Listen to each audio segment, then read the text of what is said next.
building, refinancing, renting, stabilizing, and repeating the process. So it's all about the BBRRR process now. So for those of you guys who've been exercising the BRRRR strategy, which once stood for buy, renovate, rent, refinance, and then repeat. It's gone. It's a thing of the past. And so why would you do that? I'm going to give you today 3 primary reasons that you should never exercise the BRRRR strategy ever again.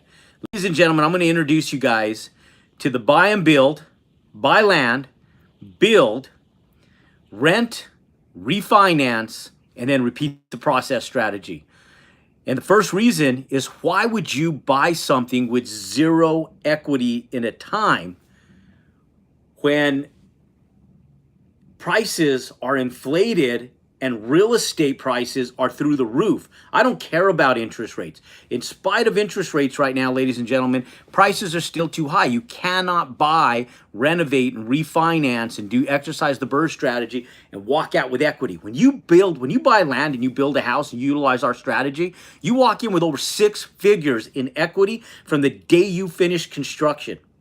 And so even if you don't sell and pull that equity out, and all you do is you rent that property. So for those of you guys that are short-term rental pros that are exercising Airbnb arbitrage models, and you guys have Airbnbs all over the country or in certain regions of the country, buying and building is the thing to do.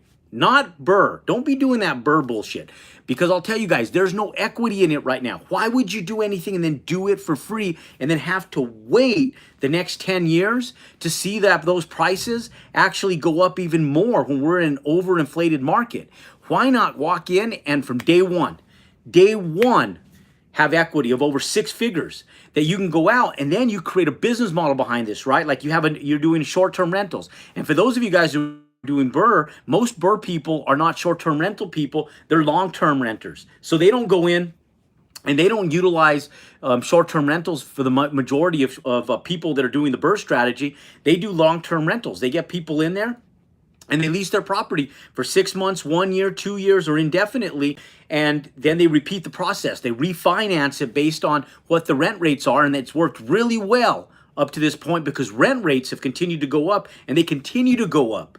But the only problem is you have cash flow, but you have no equity. And so when you buy, build, and then rent, then you refinance, you have equity to pull out, larger equity. So instead of pulling out like 20 grand, 40 grand, you want to scale something, you want to scale something fast, and you want to scale something big, buy, build, rent, refinance, then repeat the process. So the BRRRR strategy is a thing of the past. Now it's the BBRRR strategy. The buy, build, refinance, rent, refinance, and then repeat the process strategy. So all of you BRRRR people, listen up. It's time for you guys. There's a new captain in town to teach you guys how to go out, buy land, build houses, and how to exercise the refinance to pull 6 figures out of that build every time you're finished, so you have that equity that you can scale quicker. Because why go in and spend go in and just rent? It's like stocks, right? Like most people say, look, I don't buy stocks if I'm real estate. I'm a real estate person. Stupid, stupid, stupid. I'll tell you guys, I'm a real estate guy, and the mass majority of my holdings are real estate, but I own millions of dollars in the stock market. And here's why.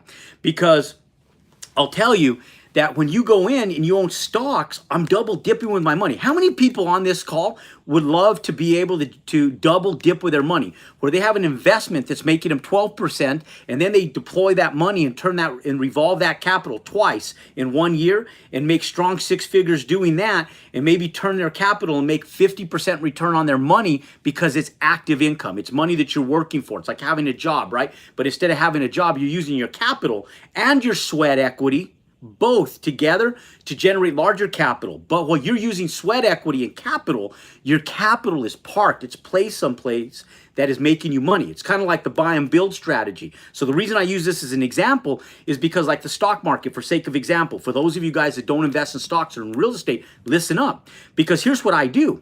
I go in, in 2000, In 1998, I was day trading on a Nextel phone. So those of you guys who own Nextel, I'm gonna kind of give you guys a little bit of my age here. But if you guys remember the Nextel phones, they were the push-to-talk radios that were incredible. We used to use them for walkie-talkies. And for those of you guys who don't remember that old digital service, it was beast. That stuff was the best service out there at the time. I could be in China. Literally, I was in China in 2004, and I would use my Nextel radio, and I could talk to somebody in less than a 1-second delay. It was unbelievable. But I used to day trade off my Nextel phone, so I would sit there trying to go trade, and I lost my ass after 9/11 in the stock market. So in March of 2002, I hired a stock guy, a good friend of mine. His name is Dave. Dave still does my stocks today. We've killed it. We go heli skiing together. He's become a really good friend of mine. We're co-clients of each other's. I do work for him on his homes. He actually does still invest all my stocks. One thing that Dave knows about me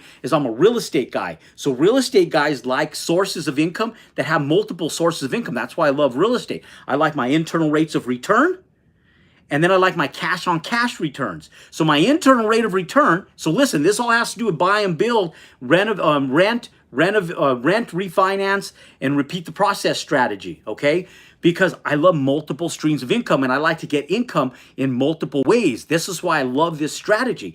And like with the stock market, I can go in and I have an internal rate of return. I have a cash on cash return in the stock market. The one thing I don't have in the stock market, unless I take a loss, is a tax write-off. That's why I really love real estate, is because the tax benefits of real estate are unfriggin' believable. Those of you guys who don't know the tax benefits of owning real estate, you're missing the boat. That's one of the most profitable parts of being in real estate that most people don't take advantage of.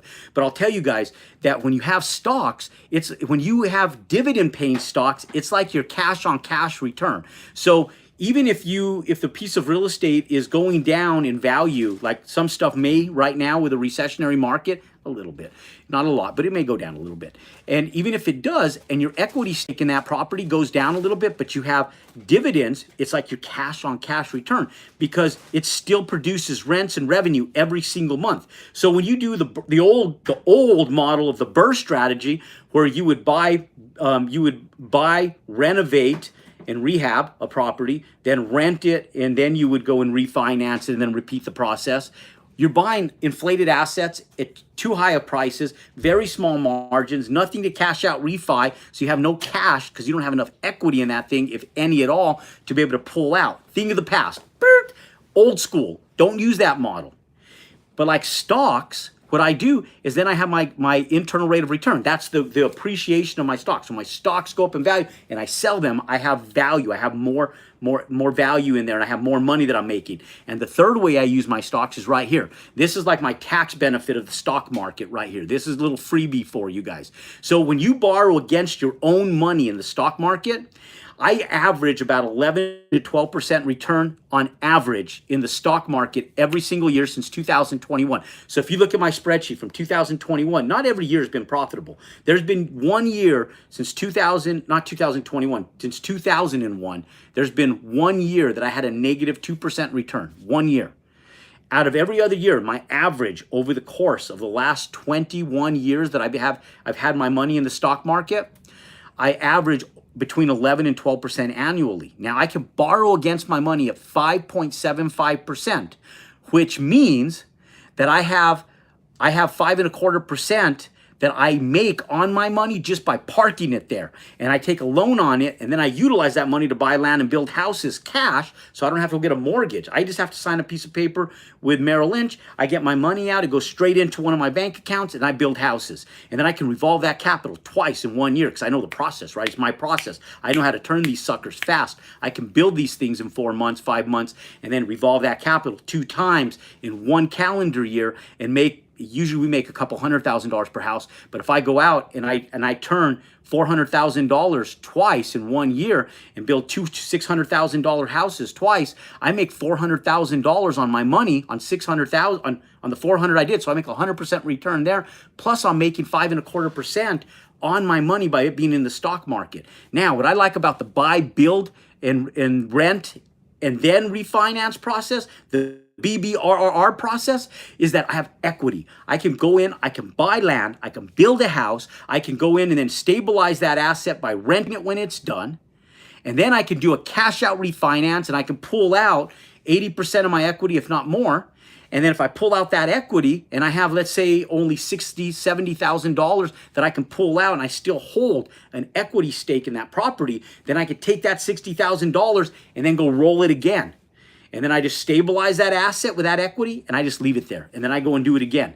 And here's what's cool. Here's the second reason, is that when you build new, you have a new rooftop, you have warranties for the next 6, 7 years from your roofing company, you have a heating and cooling system that you have an extended warranty on from your mechanical contractor, you have a brand new house with very little that can go wrong with it because it's new, right? Like when you first buy it, one of the key components is I get a home buyer's inspection for $400, like a Mehr spec or one of those crazy companies. You pay them $400. They run through the entire house for you when you're done in construction. And this helps me save on my warranty callbacks with my subcontractors. This is like my brain damage relief is when I go pay $400 for a Mehr spec or a similar type company to go out and do an inspection on my brand new homes. They run through the dishwashers, the mechanical systems, the thermostats. They run through the walls, the sinks, the plumbing, you name it. They run through it. And then they write a list of everything. They show you pictures. Have all my subcontractors go back, fix all that stuff, and I have an asset that literally has nothing wrong with it. And so for the next 15 years, I have almost no capital expenses to be able to have that house. When you renovate, you still have old stuff. You're masking and band-aiding over old stuff. You're trying to cut corners and save money so that way you have more profitability, more equity. I know how that game works. I did that game. Don't like that game, but I did that game. And so when you go in, you're putting patches and little this, that, and the others to be able to create equity and profitability. You're cutting little corners to be able to profit. Then you have an asset that still has loose strings in it. And so when you have an asset with loose strings, you still have capital expenses, the roof, the walls, the structure, heating and cooling systems, and other problems. What's cool about a new asset is you're almost capital expense free for 15 years before you have to start dumping more money into it. Over 15 years, your equity stake's gonna grow. Then you can sell it, build another one that's new, and then not have to worry about that again, pull that equity out again, pay off your note, and then you're at a good place. So ladies and gentlemen, the new thing, nobody's talking about this, nobody. Forget the BRRRR strategy. You know, bigger pockets, my love to you guys, but that shit's old news. There's a new kid in town, and this kid is teaching you guys how to buy land, build houses, go out and rent it, renovate it. You don't have to renovate it. Go out and rent it, the sucker, refinance it, and repeat that process. That, ladies and gentlemen, is how you get wealthy. Because with larger equity stakes, you pull that out, now you have capital to reinvest. Now that is a great system. I'm building and my husband is the mechanical contractor. Good. Anything you can save money on, do it. I build and I'm my own broker. I own the brokerage firm that sells them. I've never done business and facilitated business for anybody else, but we do our own listings, we do our own sales, and when we purchase land, we get the commission kickbacks from it right off the bat. Then I'm my own general contractor, so I don't pay a GC. I am the GC. I own a concrete company, and so when we pour the foundation, we don't pay out to pour the foundation. We do it. Our driveways, our walkways, our foundation, all of it, we do it. Our tractor work, we own those tractors. So smart. Anything you can keep in-house, you do it, okay? Now, when you go in and you do this, ladies and gentlemen, think about it this way, okay? The banks love you. That's the third thing. The banks love you. The banks love new assets. Anytime you have equity in it, think about it this way. The banks have an equity stake and more liability in that asset than you do. If they're doing an 80%, if they're doing an 80% loan to value on that asset, they're carrying 80% of the liability. You're only carrying 20% of that liability. The bank has more liability in that asset than you do. They have more to lose and more at stake than you do. Yes, they're insured, but even in spite of them being insured, they have more liability. So what banks love about a stable new asset is they'd much rather land on a stable new asset because the appraised value is higher, and they understand that those capital expenses are much lower. Now, one thing that we did a few years ago is we were looking at real estate down in South Beach, Miami, and when we were looking at real estate, it was overpriced by a substantial amount. Now, those of you guys who don't understand the South Beach, South Miami business model, there's a very small pocket and almost non-existent short-term rentals right in the South Beach area. And so we found this one little property that was considered to be a boutique hotel, but it was really just a house that was turned into a commercial property, but it wasn't really a commercial property, it was a house that was short-term rental. And so they found a little gray area in the codes where they kind of maneuvered past the short-term rentals and made it and licensed it as a boutique hotel and kind of squeezed it in there. And then instead of selling that asset that was only worth $2 million as a house, as a piece of real estate, they created a business, ladies and gentlemen, out of the short-term business model, the short-term rental model. Now listen here, this is badass right here. So here's the goal, okay? You want to go and take like a $600,000 house that you build where you have $150,000 worth of equity in it and turn that into $1 million worth of equity over the course of 3 years, 2 years, 1 year. Listen up. This is how you do it. This is your bonus golden nugget for the day. So lenders look at a piece of real estate and they value it based on its revenue production, okay? So that piece of real estate now becomes a business. No longer is it evaluated based on its single family residential nature on comps in the area, like where you go out and you see what other single family homes have been priced and sold for in that area. Now your home, because you're doing a short-term rental model and you're doing this short-term rental arbitrage model, your house is now considered to be a business. It's a commercial loan. It's a commercial investment. And so what happens is now when you go out and you do an income model, and let's say that you're making $80,000, $90,000, $110,000 a year in gross revenue, and you have almost no capital expenses. If you go out and use like Trello or use Airbnb or use one of these short-term rental websites that does most of it for you, what ends up happening is you go out and create a six-figure business off of one single rental. And so when you do that and they do an income model, now that house that was once worth $650,000 is now worth over $1.2, $1.3, $1.4, $1.5 million, depending on the cash production that it's producing. And now you take that LLC that owns that piece of real estate to the open market, to a bank, and you retain financing for it and say, hey, I have a business. It's an Airbnb. It's, it's the Jerome Maldonado Airbnb Arbitrage LLC, and this house owns it at 51612 Shelton Street Southwest, whatever it is. And you take that address and you take the business model, you show them the bank account, your revenue, and you go and you get a loan, you go and get and retain financing for it. Now you go and you put that house on the open market as a business. Now you could sell that business as $1.5 million. So when we were looking at these properties down in South Beach, and this little property that was really worth $2 million as a single family home was worth $5 million as a short-term rental property based on the income model. That's how you go out and that's how you create wealth. Now you refinance it like that, or you sell it, and then you take that capital and you reinvest it elsewhere. So ladies and gentlemen, the BRRRR strategy, it's gone. Tell Bigger Pockets, lots of love for you guys. I love you guys, but there's a new kid in town, and it's not the BRRRR strategy, ladies and gentlemen. It's the BBRRR strategy. You buy land, you build a house. You rent that house, whether short-term or long-term, and then you refinance it, and then you repeat the process. That's how you get wealthy. Pull out more equity, reinvest that capital, and let that capital go to work for you. Less capital expenses, larger business model. Now you have an asset that appraises for a larger value based on its business model instead of its comps. And ladies and gentlemen, it's a ching, ching, ching effect, and that's how you compound your success. Ladies and gentlemen, thank you guys for joining us for Wednesday's Real Talk on Real Estate. And this is real talk. These are real business deals, and this is real estate. Look, I got a few minutes, and I'm going to go into the chat here because I saw a lot of comments coming in. Let me go into the comments section, and let's see if I can help you guys. Let's see. Joey, thank you, my friend. Yeah, let's go into the comments, live chat. Okay, let's answer a few questions before we end up today. Okay, let's go back, take it to the top.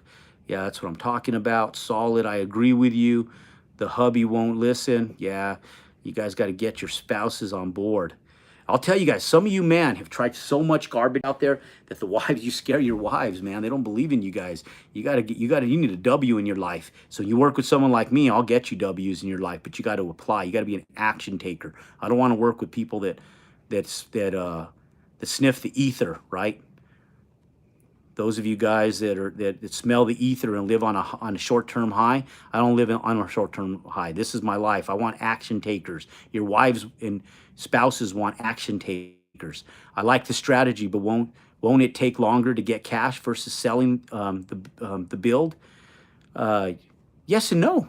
Yes and no. If you sell the build, you retain cash right away. It depends where you are in your life. But guess what? If you cash out, refinance your equity, you get it like that as well. And I'll tell you guys, ladies and gentlemen, those of you guys who are doing rehabs and rehabbing properties, man, those things take forever. There's so many unforeseen circumstances. I was with my buddy Brandon Elliott, who does a lot of these. He's a good guy.